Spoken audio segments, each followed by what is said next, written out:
ڈرے وہ جو اس دنیا میں جینے آئے ہیں.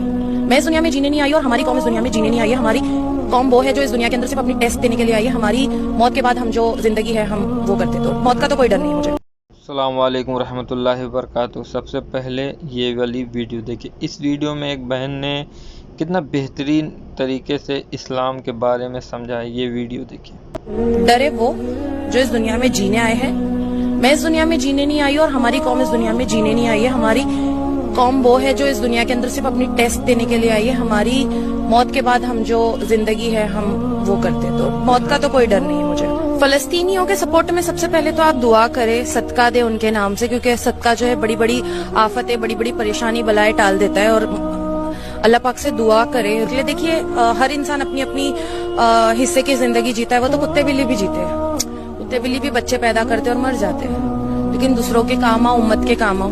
کل کو جب اللہ مجھ سے آخرت میں یہ چیز پوچھے گا کہ آمینہ تم کہاں تھے اس ٹائم پہ جب وہ بچے رو رہے تھے, اگر اس ایک بھی بچے نے میرا ہاتھ پکڑ کے کل کو اللہ سے حشر کے میدان میں مجھ سے یہ سوال کر لیا کہ ہم بلک بلک کے پیاس سے بھوکے تڑپ تڑپ کے ہم مر گئے, تم نے کیا کیا ہمارے لیے, تو میں ایٹ لیسٹ اللہ کے سامنے تو میری نظریں نہ جھکے کہ اللہ پاک میں نکلی تھی. سیکھتی تھی تو مجھے نہیں پتا تھا کہ واش روم میں سر پہ دوپٹہ لے کر جاتے ہیں. And I was like, مجھے انس نے بتایا کہ ایسے ایسے ہوتا ہے. میں دعا پڑھ کے جاتی تھی. وہ میں نے بہت پہلے سیکھ لیا تھا واش روم میں جانے کی دعا, بہت پہلے, 3 سال پہلے. تو میں نے واش روم کی باہر ہی دعا لکھ دی تھی کیونکہ بائی ہارٹ نہیں ہوا تھا نا. تو میں جو بھی دعا ہوتی ہے نا, آئینے میں دیکھنے کی دعا, واش روم میں جانے کی دعا, جو سیکھنا ہوتا ہے میں ادھر ہی لکھ کے رکھ دیتی ہوں تاکہ جب میری نظر پڑے تو میں پہلے دعا پڑھوں پھر وہ کروں.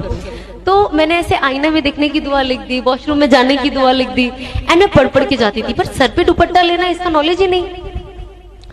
پھر جب سکھاتے گئے تو پھر میں دوپٹہ لے کے جاؤں شروعات میں. پھر میں نے میرا بیڈ نا بہت باتھ روم کے نزدیک ہے تو میں وہاں ہی ٹنگا دیتی تھی. تو ایک وقت کے بعد آپ کو نا اپنے آپ کو کچھ چیزوں میں نا, اسلامک چیزوں میں روبوٹ بنانا پڑتا ہے, نہیں تو وہ نہیں ہوگا.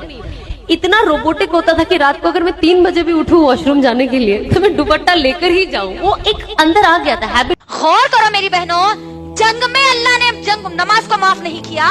دشمن سامنے ہے, اللہ اکبر, چاہے تو ان کو قتل کر سکتا ہے, ان کو مار سکتا ہے, ان کو صفحے ہستی سے مٹا سکتا ہے. اس حال میں بھی اللہ نے حکم دیا کہ تم وہاں بھی نماز کو نہیں چھوڑ سکتے.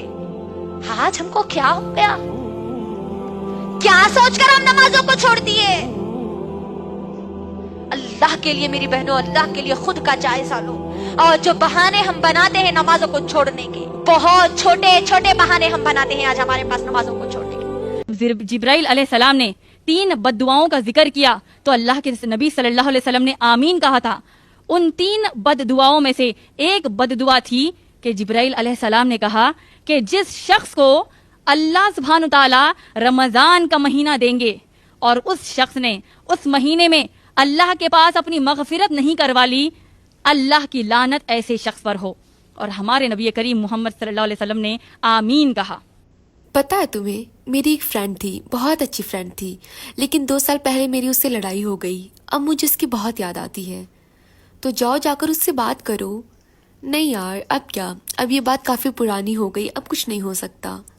دیکھو ہمارے پیارے نبی صلی اللہ علیہ وسلم نے فرمایا ہے, تم میں سے سب سے طاقتور انسان وہ نہیں جو لوگوں کو ہرا دے, تم میں سے سب سے طاقتور انسان وہ ہے جو اپنی ایگو کو, اپنی انا کو ہرا دے. تو تم اپنی انا کو ختم کرو اور جا کر اپنی دوست سے بات کرو. اب تم نے اتنی خوبصورت حدیث بتا دی, اب تو مجھے جانا ہی پڑے گا.